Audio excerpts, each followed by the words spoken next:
Hello everyone, welcome back to my channel.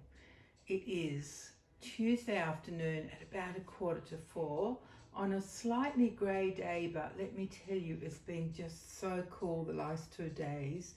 Not cold, just a nice cool feeling in the air.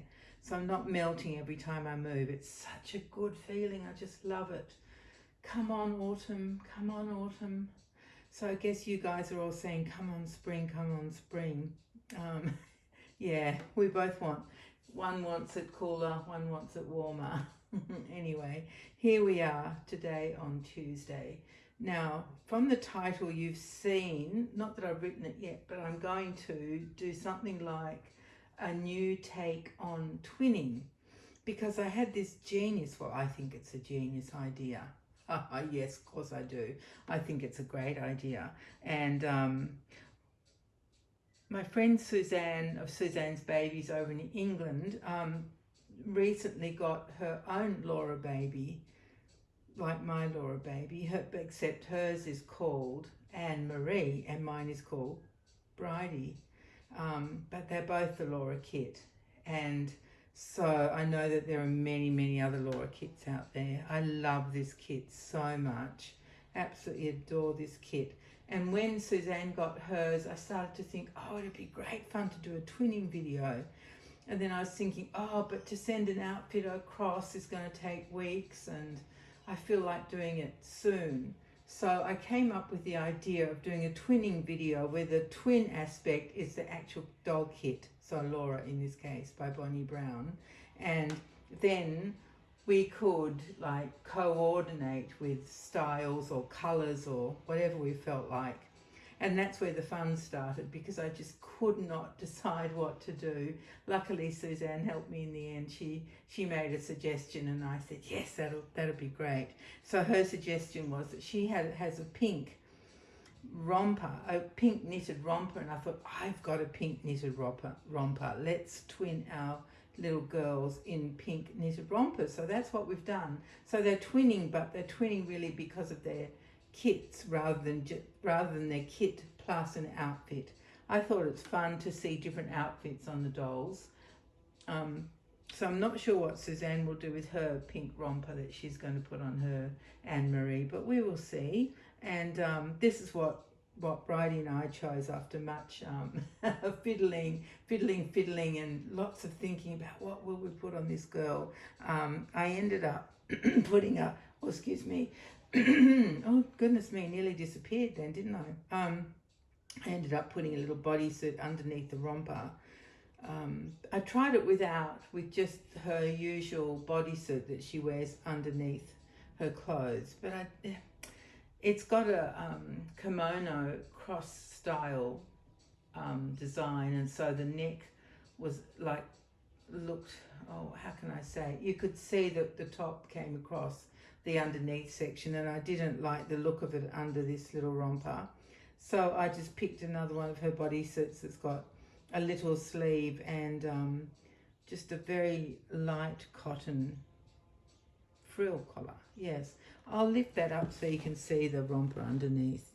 It's just a normal romper. Isn't that cute with that scallop top? It's a shame really to hide it, but there you go. So we could have it, leave her like that, but it doesn't look tidy to me. I'll have to put it down.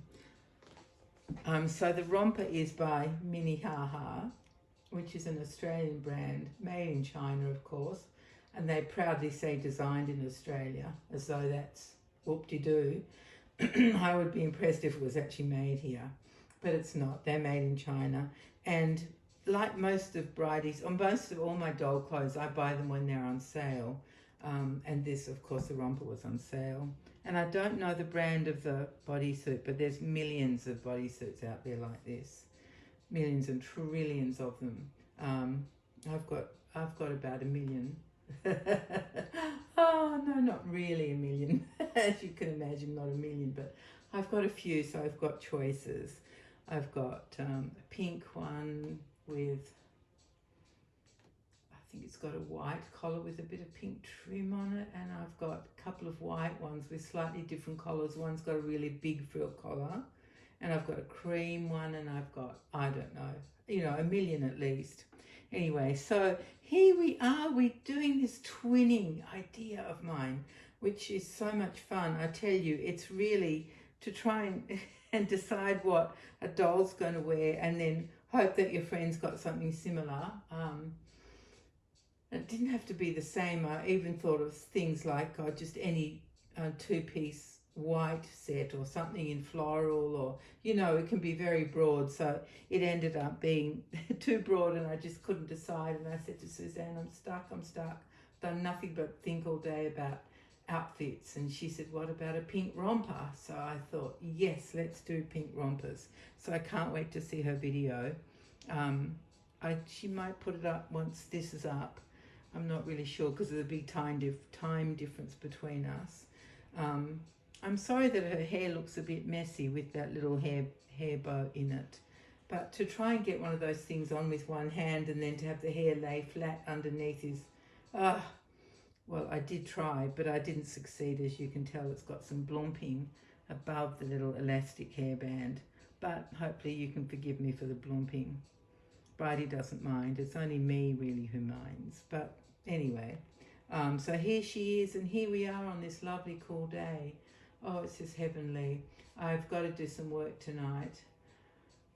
It's called a professional development, and it's via Zoom, so I don't have to go anywhere. I'll just be at home. And I did one just a couple of nights ago as well. Oh, anyway, that's okay. That's all good. What else did I want to tell you guys? Oh, just about my crazy neighbours. You poor things, you have to hear about my crazy neighbours. I think I told you that the neighbour on one side of my house has bought the house that is on the other side of my house. So I'm now surrounded by this neighbour who I had a dream about them last night or the night before, and I dreamt that there were some mental health problems in that family. Like, there aren't. They just have some quirks, strange quirks, like they don't use their front doors of either of their houses.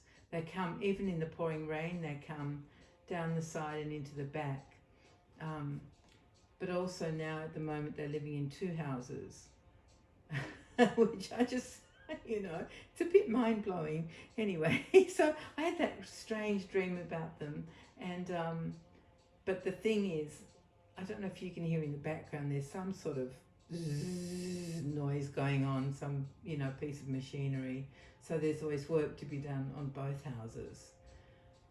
Oh, mind you, that the second house that they bought, that they paid many millions for, has had 8 months worth of work done to it to make it perfect, and it's still not quite perfect. They're still doing bits and pieces to it. So that kind to me is a bit like, what's going on? Like, why can't you just live in a house?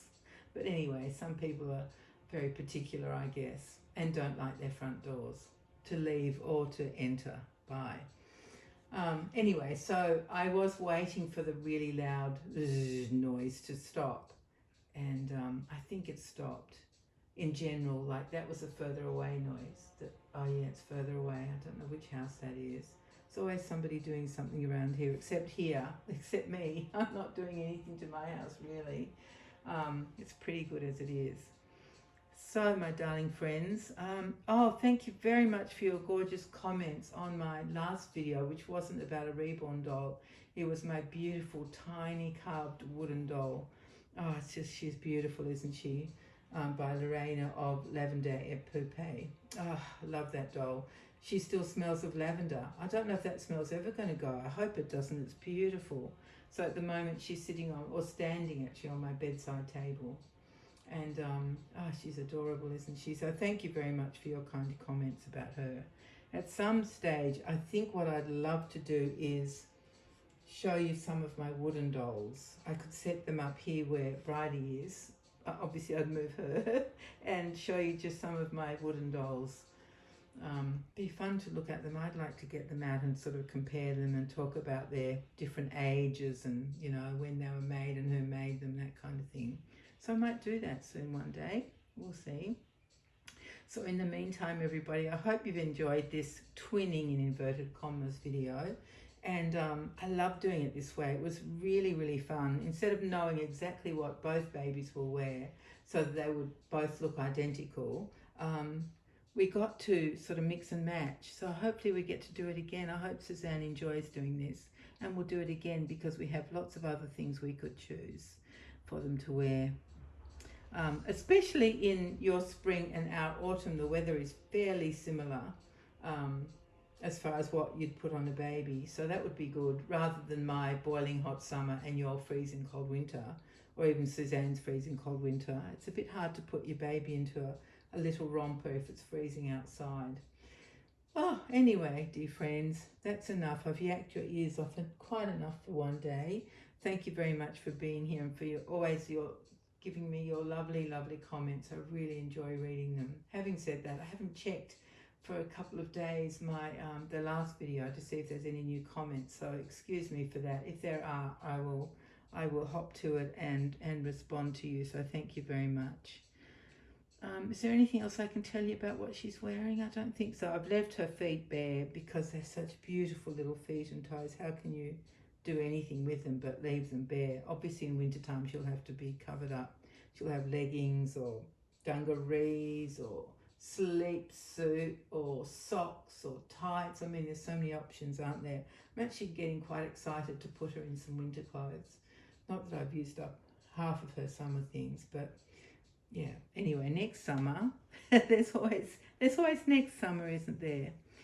Ah, well, my dear friends, thank you very much for being here, and let's wait and see what Suzanne does. I can't wait to see her little Anne-Marie, to see her in her pink romper. Yeah, so I'll say goodbye for now, and I'll see you all very soon. Take care, everyone. Bye-bye.